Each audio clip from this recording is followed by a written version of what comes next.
하나님 말씀 보겠습니다. 하나님 말씀 요한복음 1장 40절부터 42절까지의 말씀을 보겠습니다. 우리 다 같이 한 목소리로 읽도록 하겠습니다. 시작. 요한의 말을 듣고 예수를 따르는 두 사람 중에 하나는 시몬 베드로의 형제 안드레라. 그가 먼저 자기의 형제 시몬을 찾아 말하되 우리가 메시아를 만났다 하고, 메시아는 번역하면 그리스도라. 데리고 예수께로 오니 예수께서 보시고 이르시되 내가 요한의 아들 시몬이니 장차 게바라 하리라 하시니라. 게바는 번역하면 베드로라. 아멘. 요한복음을 강해하는 가운데 있습니다. 아직 1장인데요.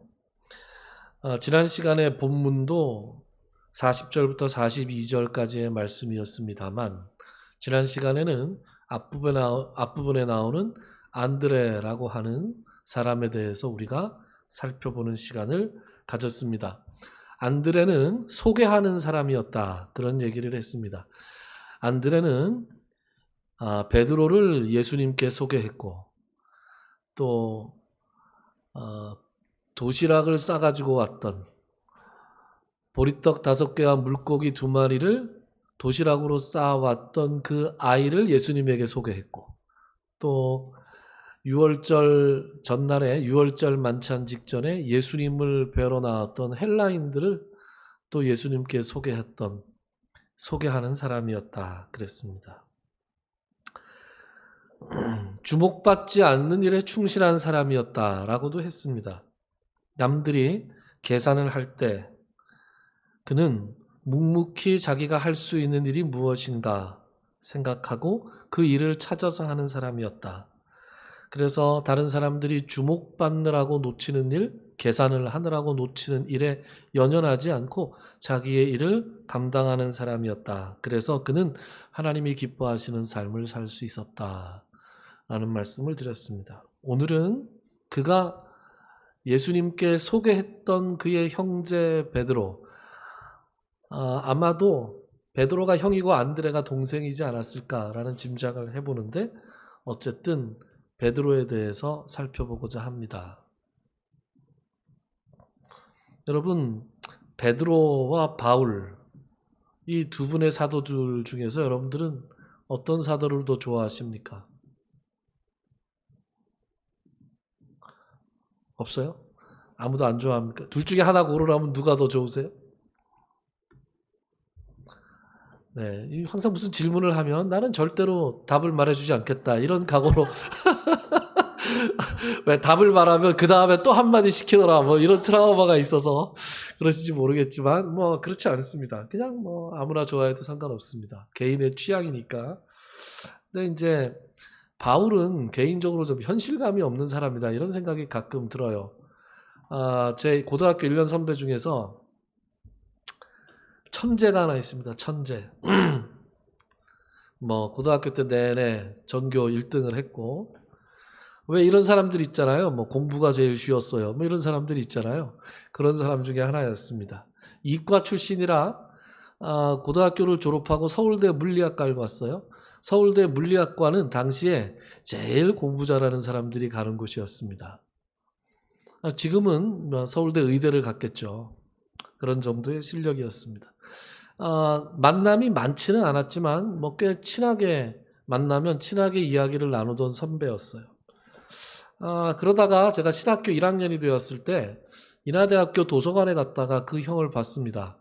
그래서 형 뭐예요? 이제 대학원 다니겠네? 그랬더니 아니야. 그래서 왜 대학원 안 갔어요? 그랬더니 나 아무래도 물리학은 공부를 계속 못할 것 같아, 그러더라고요.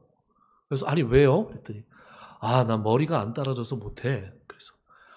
그래서 제가 지금처럼 웃었습니다. 파하고. 아니 형이 도대체 머리가 안 따라주면 그럼 누가 머리가 따라주는 거냐? 그랬더니 아니야, 네가 몰라서 그렇지 물리학은 내 머리로는 도저히 못하는 공부 같아. 그럼 뭐 하게요? 그랬더니 나 그래서 사법고시 준비하고 있어, 그러더라고요. 세상에. 그래서 어쨌든 그리고 나서 몇 년 후에 그 형이 사법고시에 합격했다는 얘기를 들었습니다. 세상에.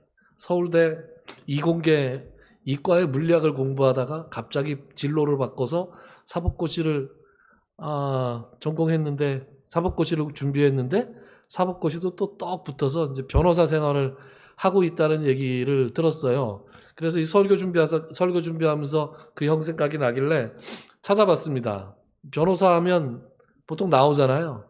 찾아봤더니 나오더라고요. 아주 그냥 그 촌스럽던 인물이 얼마나 세련되게 변했는지. 그리고 밑에 전문 분야가 부동산하고 금융이래요. 세상에 또 다른 분야예요. 야, 그래서 참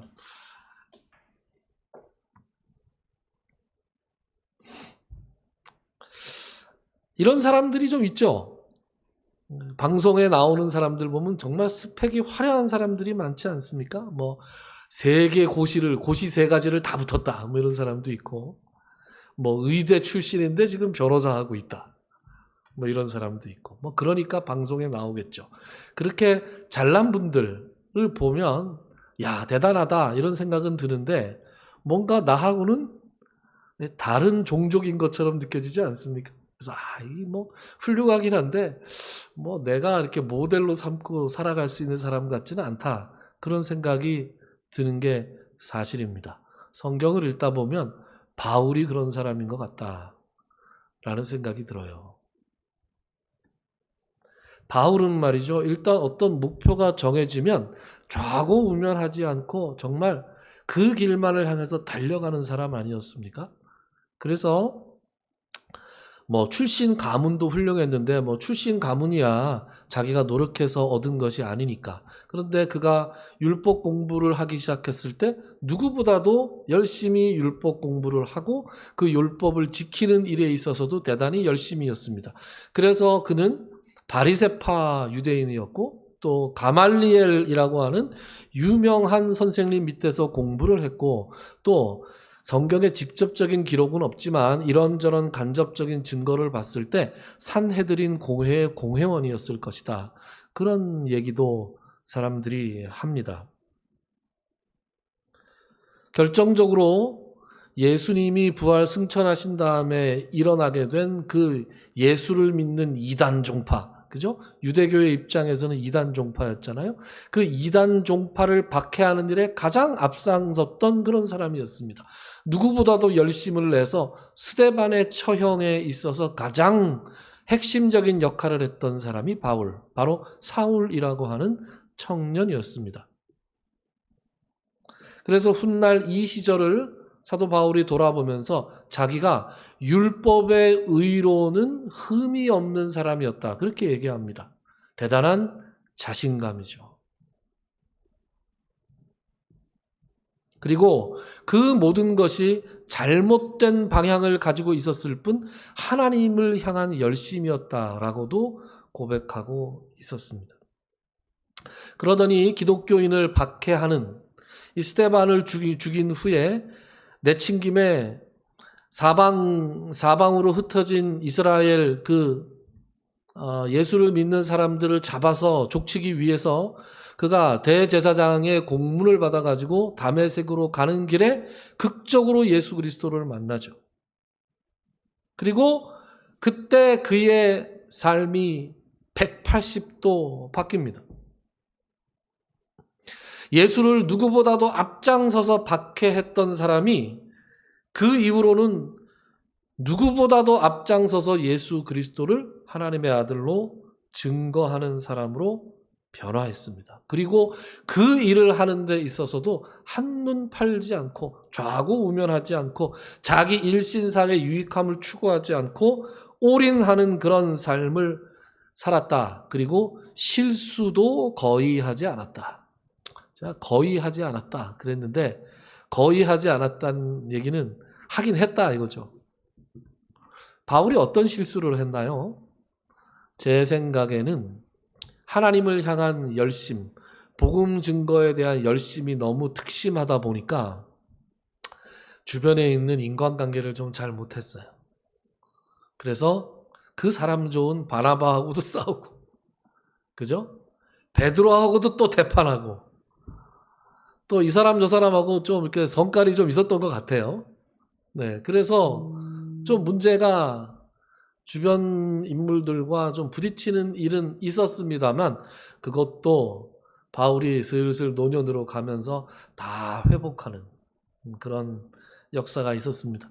그러니까 사도 바울은 그 좀 지나치게 열심이고 하나를 바라보는 그 성격, 그리고 그것에서 벗어나면은 가차없이 상대가 누구든 간에 가차없이 공격하는 바람에 좀 인간관계에 있어서는 좀 문제가 있긴 했지만 그거 빼놓고는 참 이 성경에서 도무지 단점이라고는 찾아볼 수 없는 그런 특심한 열심을 가진 위대한 인물이었습니다. 그래서 존경스럽고 훌륭한 사람이구나 라는 생각은 드는데 내가 저렇게 살 수 있을까? 나도 한번 저렇게 살아보고 싶다 라는 꿈을 꾸기에는 참 너무 다른 차원, 요새 젊은 친구들 말로는 어나더 레벨에 있는 그런 사람이 아닌가라는 느낌이 있습니다. 반면에 베드로는 어때요? 베드로는 좀 만만하지 않습니까? 베드로는 좀 만만합니다. 베드로를 우리가 만만하게 볼 수 있는 그런 내용이 성경에는 여러 가지 나오죠. 언뜻 드는 생각은 그가 이제 물 위로 걸어오시는 예수님을 봤을 때죠. 이 베드로라는 사람이 좀 급하잖아요. 급해서 항상 말이 좀 빨리 나옵니다. 여러분 우리도 그렇지만 이 성격이 급하면 실수를 많이 하게 돼 있잖아요. 그래서 어떨 때는 이렇게 말을 하면서 이렇게 내 입에서 나오는 말을 빨리 주워 담고 싶다 뭐 이런 말을 할 때도 있잖아요. 우리가 살면서 베드로가 딱 그런 사람인 것 같아요. 그러니까 제자들이 갈릴리 호수를 예수님을 남겨놓고 너희들 먼저 저쪽에 건너가라 그랬을 때 배를 타고 가다가 풍랑을 만나서 제자들이 굉장히 두려워하고 있었잖아요. 그때 예수님께서 제자들이 괴로이 노젓는 것을 보시고 물 위를 걸어서 이렇게 겁나게 그죠? 겁을 주면서 오셨어요. 물 위로 새벽 4경쯤 돼서 굉장히 깊은 칠흑 같은 어둠이 있는 그런 호수에 풍랑 가운데 예수님이 오시니까 제자들이 유령인가 보다 하고 다 두려워 떨었잖아요. 그 다 두려워 떨 때 예수님이 뭐라 그러세요? 나다. 두려워하지 마라. 안심해라. 그때 다들 가만히 있는데 이 베드로가 한마디 하죠. 주님이십니까? 주님이시면 나로 하여금 부르셔서 물 위를 걸으라 하십시오. 아무도 안 그러는데 거기 나서가지고 그 한마디 한단 말이에요. 그 한마디 하니까 예수님이 뭐라 그러셨어요? 와라. 그래서 베드로가 물 위를 걷습니다. 잘 걸었어요. 몇 발짝짝 걷다가 바람이 거세게 부는 것을 보고 두려워하여 빠졌습니다. 빠졌을 때 성경에 뭐라 그러냐? 빠졌을 때 주여 나를 구원하소서. 뭐 이렇게 고상하게 얘기했겠습니까? 글 수 없겠죠. 하나님 살려주십시오. 그랬더니 예수님께서 손을 잡아주시면서 뭐라 그러셔요? 믿음이 작은 자여 왜 의심하였느냐 그렇게 말씀하시죠. 정말 멋있는 말과 멋있는 행동으로 시작을 했는데 이 용두사미로 끝난 사건이 바로 이 물 위를 걷는 사건이었습니다. 예수님께서 제자들에게 한번 물어보신 적이 있죠. 사람들이 나를 보고 뭐라고 하느냐? 그랬더니 제자들이 대답하죠. 세례 요한이라고도 하고 엘리야라고도 하고 예레미야나 또 다른 선지자라고도 하더이다. 너희들은 나를 누구라 하느냐? 그때 그 유명한 베드로의 신앙 고백이 나오죠. 뭐라고 그래요? 주는 그리스도시요 살아계신 하나님의 아들이십니다. 와, 기가 막힌 고백을 합니다. 그랬더니 예수님께서 폭풍 칭찬을 하시죠. 내가 복이 있도다. 이를 너에게 알게 하신 이는 네 자신이 아니라 하나님이시다. 내가 이 위에 교회를 짓겠으니 뭐 음부의 권세가 미치지 못하리라. 어마어마한 칭찬을 하십니다. 그런 다음에 무슨 사건이 있었어요? 바로 그 자리에서 이때부터 예수님께서 무슨 예언을 하시느냐? 자기가 유대인들로부터 대제사장과 서기관들로부터 박해를 받고 고난을 받고 죽임을 당하고 제3일에 살아날 것이다. 이렇게 말씀을 해주기 시작하십니다. 그러자 베드로가 뭐라 그래요? 주여, 결코 이런 일이 주에게 일어나지 않을 것입니다 라고 얘기합니다. 이 일이 결단코 주에게 미치지 못하리이다. 이게 바꿔 말하면 무슨 얘기예요? 제가 있지 않습니까? 제가 주님을 지켜드리겠습니다. 절대로 그런 일이 일어나지 않도록 제가 지키겠습니다. 그랬더니 예수님이 뭐라 그러세요? 사탄아 물러가라 그러셨어요. 사탄아 내 뒤로 물러가라.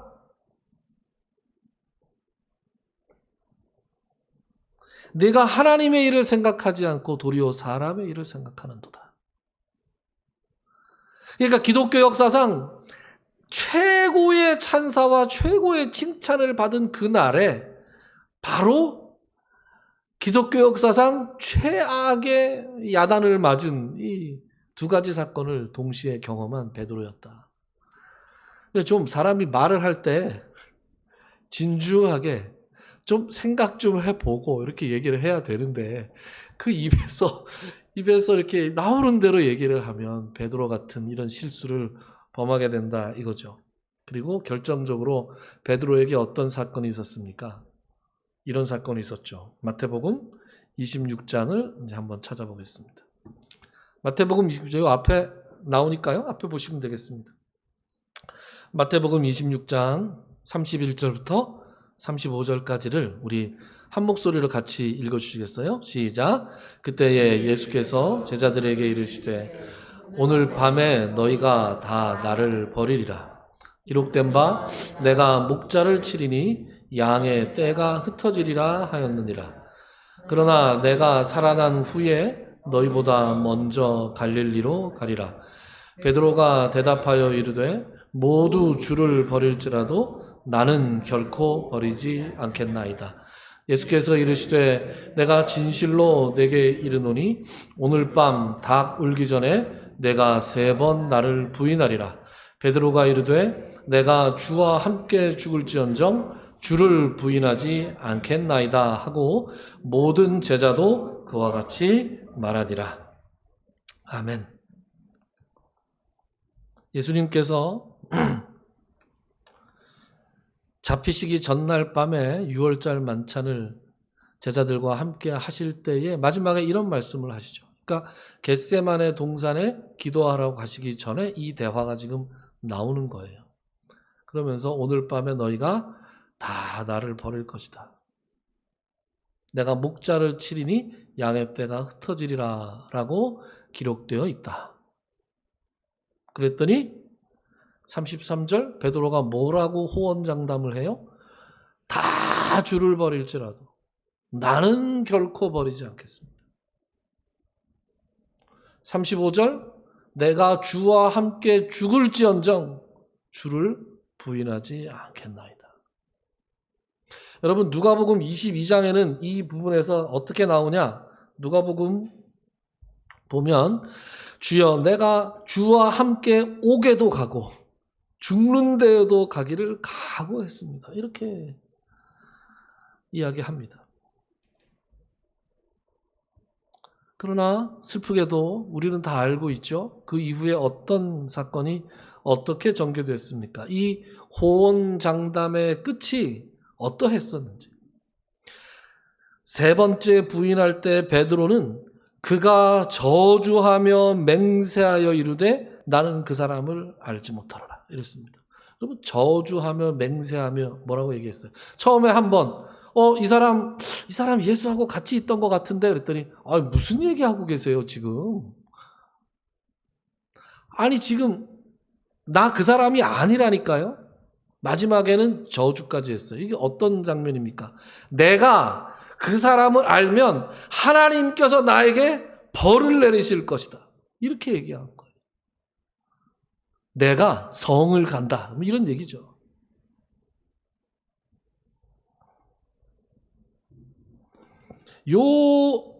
요렇게 얘기했을 때 이제 닭이 울잖아요. 이 장면을 누가복음은 어떻게 묘사하느냐? 이렇게 묘사합니다. 누가복음 22장 60절부터 62절까지의 말씀을 제가 볼게요. 베드로가 이르되 이 사람아 나는 내가 하는 말을 알지 못하노라 하고 아직 말하고 있을 때에 닭이 곧 울더라.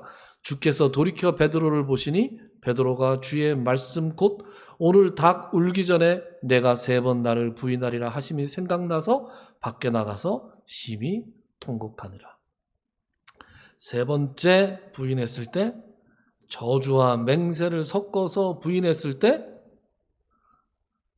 닭이 울었고 그 닭이 울 때 61절 주께서 돌이켜 베드로를 보셨다 그랬어요. 그러니까 이 피투성이가 됐어요. 이미 예수님은 매를 맞아서 피투성이가 되고 막 얼굴도 붓고 엉망이었을 것인데 그때 예수님이 베드로를 딱 보시는 거예요. 그때 베드로가 예수님과 눈이 딱 마주쳤어요. 와, 이거 어땠겠어요?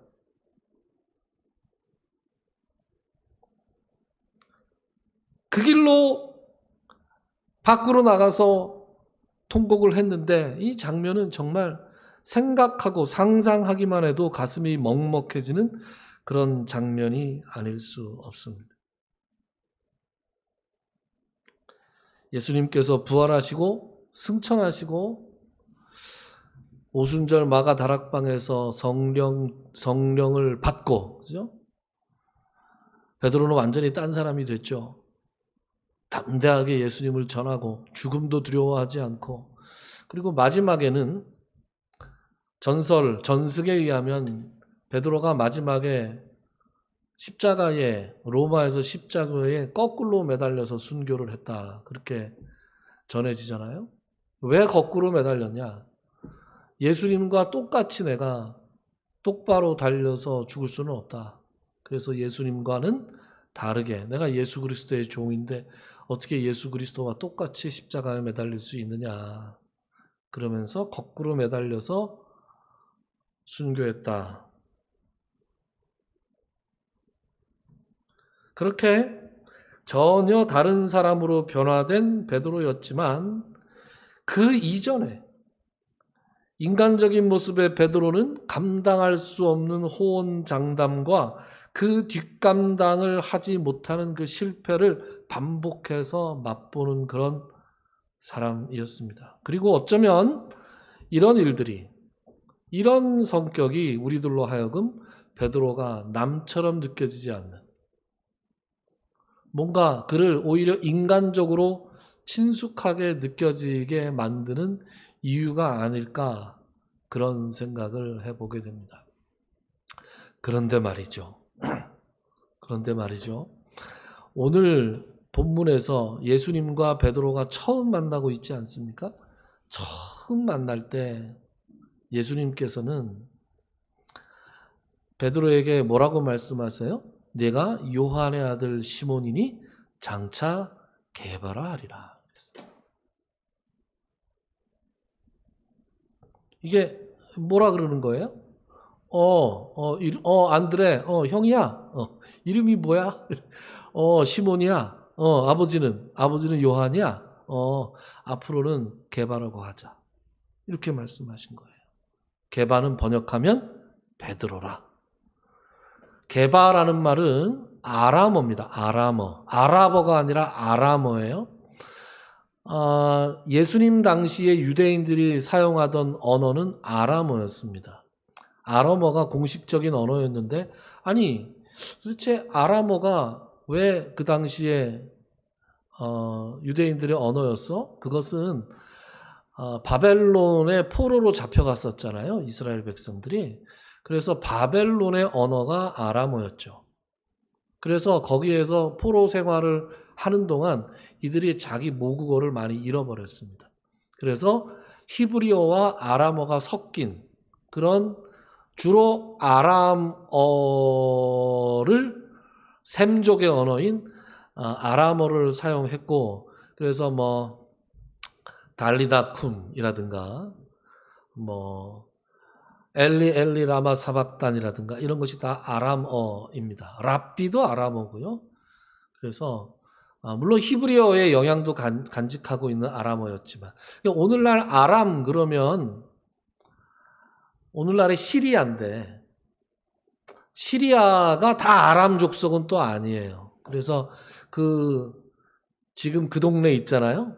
그 동네 이스라엘을 중심으로 한 그 동네에 소수 민족들이 쓰는 언어가 아람어인데 뭐 고대 아람어는 아니라 신아람어겠죠.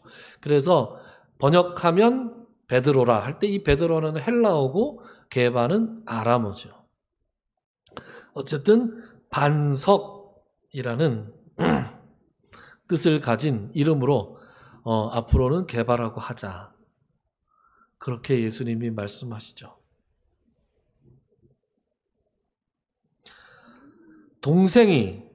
자기 친동생이 형 메시아를 만났어. 우리 메시아를 내가 만났는데 한번 같이 보자. 그래서 메시아라는 분을 찾아가서 지금 만난 거잖아요. 찾아가서 만났는데 그 메시아라는 분이 시몬이라고 앞으로 게바라고 하자. 여러분 이렇게 말을 했다면 이거 얼마나 대단한 사건입니까?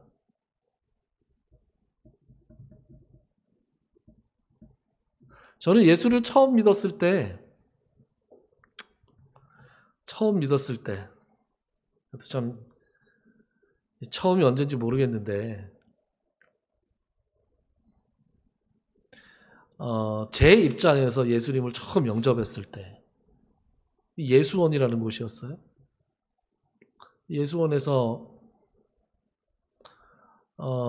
예수님을 낮에 혼자서 기도하면서 영접하고 그날 저녁 때 예배를 드리는데 그 예배를 드리면서 기도를 받고 싶은 분이 있으면 나오라. 그래서 또 제가 또 베드로하고 비슷한 성격이 좀 있어갖고 나갔습니다. 나갔더니 무릎 꿇고 앉으래요. 그리고서 제 머리와 어깨에다가 손을 얹고 도사 같은 분 네 분이 그 기도원에서 수도사들이었어요. 수도원의 수도사들, 젊은 수도사들이었는데 그분들이 제 어깨하고 머리에 손을 얹고 막 방언으로 기도를 하셨어요. 그런 다음에 한국말로 그 중에서 제일 젊은 분이었던 것 같은데 저한테 그런 말씀을 해주셨어요. 내 아들아, 내가 오래 참았다. 이제 내가 내게 돌아왔으니 내 말씀을 지켜 행하라. 행하라 그랬는지 전하라 그랬는지 모르겠어요. 그렇게 말하고 그분이 이것은 하나님의 말씀입니다. 그리고 제자리에 돌아갔어요. 저는 성경책을 읽어준 줄 알았어요. 근데 나중에 생각해보니까 그때 그분을 통해서 저한테 주신 하나님의 말씀이었어요. 그게 지금 몇 년 전이에요. 어마어마하게 오래전입니다. 어마어마하게 오래전인데 그 장면, 그 목소리, 그분 얼굴 이런 게 아주 선명하게 기억이 돼요. 그 사건 어떻게 잊을 수가 있겠습니까? 베드로가 예수 그리스도를 처음 만나가지고 이름이 시몬이라고 아버지가 요한이라고 너 앞으로 게바라고 하자.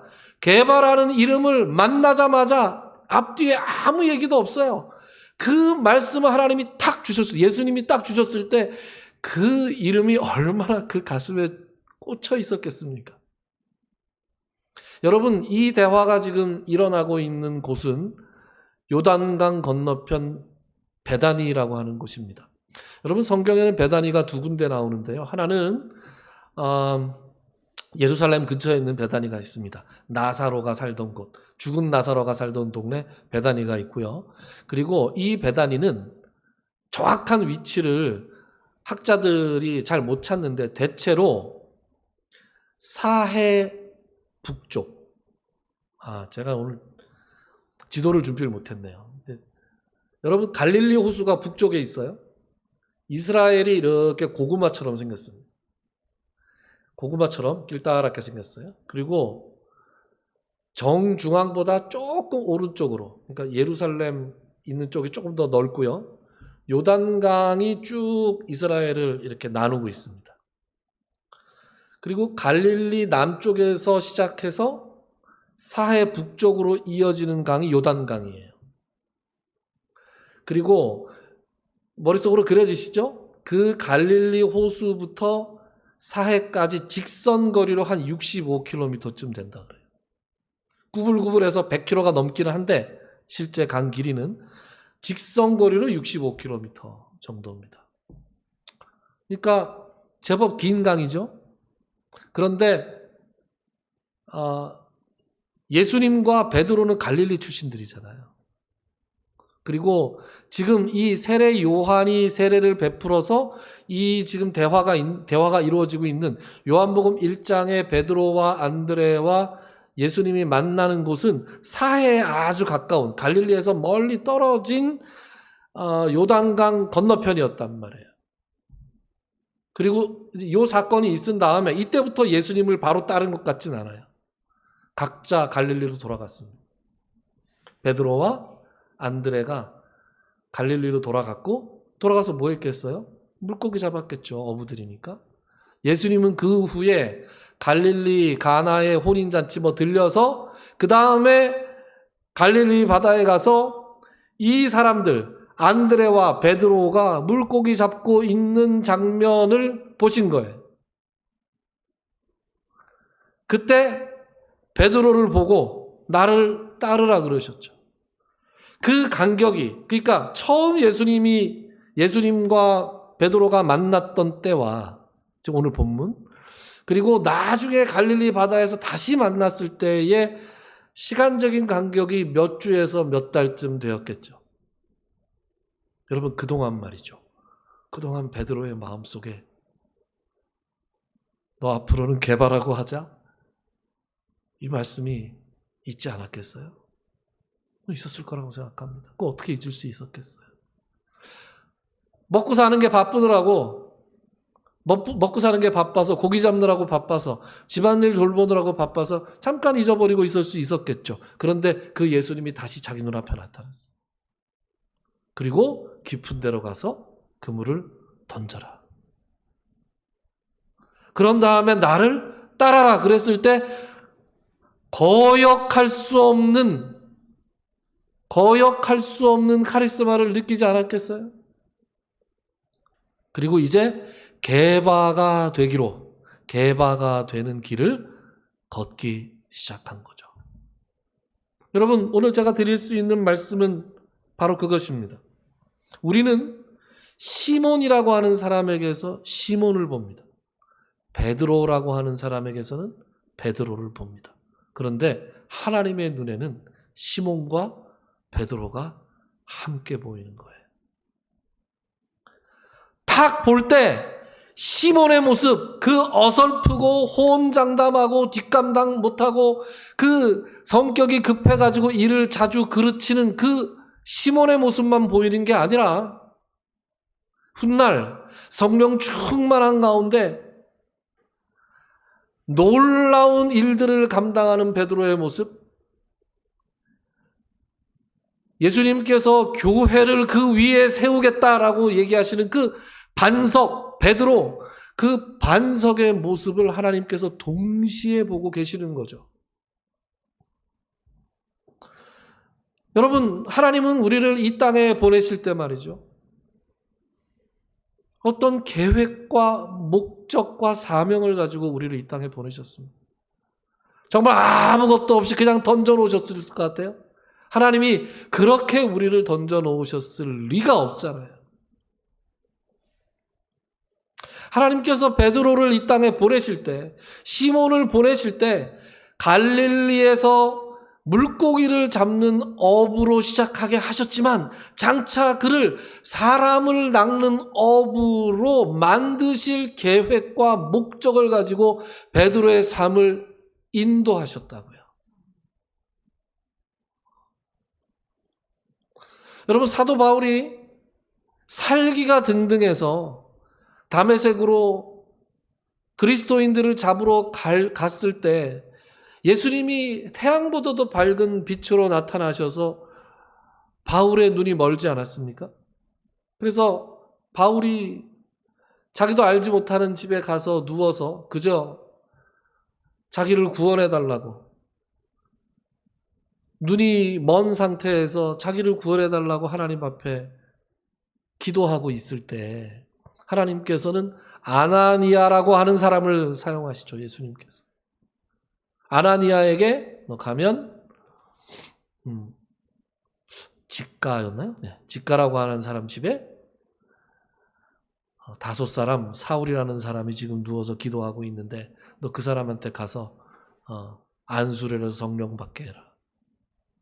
아나니아가 뭐라 그래요? 이 사람은 우리 잡으러 오는 위험한 사람인데 정말 이 명령이 맞습니까? 그럴 때 성령께서 아나니아에게 뭐라고 얘기하십니까? 이렇게 얘기하십니다. 이 사람은 내 이름을 이방인과 임금들과 이스라엘 자손들에게 전하기 위하여 택한 나의 그릇이다.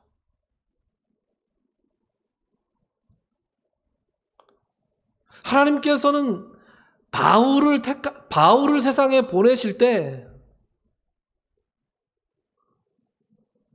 로마 시민권을 가진 유대인의 집안에서 태어나게 하시고 바리새파에서 학문을 수학하게 하시고 엄격한 율법에 대한 엄격한 공부를 하게 하시고 그래서 누구보다도 율법에 대해서 잘 알고 율법의 허점에 대해서 잘 아는 글들을 그래서 그 이후에 바울이 쓰잖아요. 그래서 이방인들에게 복음을 전하기 위한 나의 그릇으로 삼으셨다고요. 근데 언제 삼으셨을까요? 예수님께서 성삼위 하나님께서 바울을 선택하신 시점이 언제일까요? 훗날 사도 바울은 자기가 하나님께 택함을 받은 것이 언제였다라고 고백합니까? 모태로부터 나를 택정하신 이가 이렇게 고백하고 있습니다. 그것만 있어요? 만세 전부터 나를 택하신 그 분이 이렇게 얘기합니다. 사도 바울은 기도하고 사역을 하고 말씀을 읽고 하나님을 생각하고 하나님과 교제할 때마다 드는 사실은 뭐예요? 하나님이 이 일을 위해서 나를 택하시고 나를 보내셨다라는 그 사명감이 너무나 충만했던 거예요. 그래서 그가 끝까지 그 일을 감당할 수 있었던 것입니다. 여러분, 내가 예수 믿는 거, 내가 어느 순간에 누군가를 만나는 거, 내가 어느 순간에 실패하는 것, 어느 순간에 내가 넘어지는 것, 내가 어느 순간에 하나님께 다시 부르심을 입고 지금 이 자리에 앉아 있는 거, 이게 결코 우연한 일이 아니라는 것입니다. 거절할 수 없는 하나님의 손길에 우리가 이끌림을 받아 지금 이 자리에 앉아 있는 것이죠. 사랑하는 여러분, 하나님이 나를 어떤 사람으로 부르셨을까요? 하나님의 나를 향한 어떤 목적과 어떤 계획과 어떤 사명이 나에게 주어져 있을까요? 또 우리 갓길 교회는 어떤 교회로 하나님께서 부르셨을까요? 어떤 목적과 어떤 계획과 어떤 사명이 우리 갓길 교회라는 그 이름으로 모인 성도들에게 주어져 있을까? 그런 것이 여러분의 기도 제목이 될 수 있기를 바랍니다. 어떻게 하면 먹고 살까? 야, 너무 힘든데 어떻게 하면 먹고 살 수 있을까? 먹고 살기도 정말 힘든 세상이에요. 정말. 하루하루 하나님의 은혜가 아니면 살 수 없는 것이 먹고 사는 것입니다. 그러나 그 먹고 사는 문제는 하나님께서 다 책임져 주시겠다고 약속해 주셨으니까 우리는 하나님의 나라와 하나님의 의를 먼저 구하는 사람들이 되어야 하고 하나님의 눈으로 세상을 바라보고 하나님의 눈으로 나 자신을 바라볼 수 있으면 얼마나 좋을까. 예수님께서 시몬의 모습에서 장차 개바라 불릴 그 사람의 모습을 보았듯이 오늘 우리도 하나님의 눈으로 내 자신과 앞으로 내가 감당할 사명을 함께 볼 수 있는, 그래서 기뻐하며 감사하며 소망 가운데 살아갈 수 있는 우리가 되었으면 정말 좋겠습니다. 기도합시다.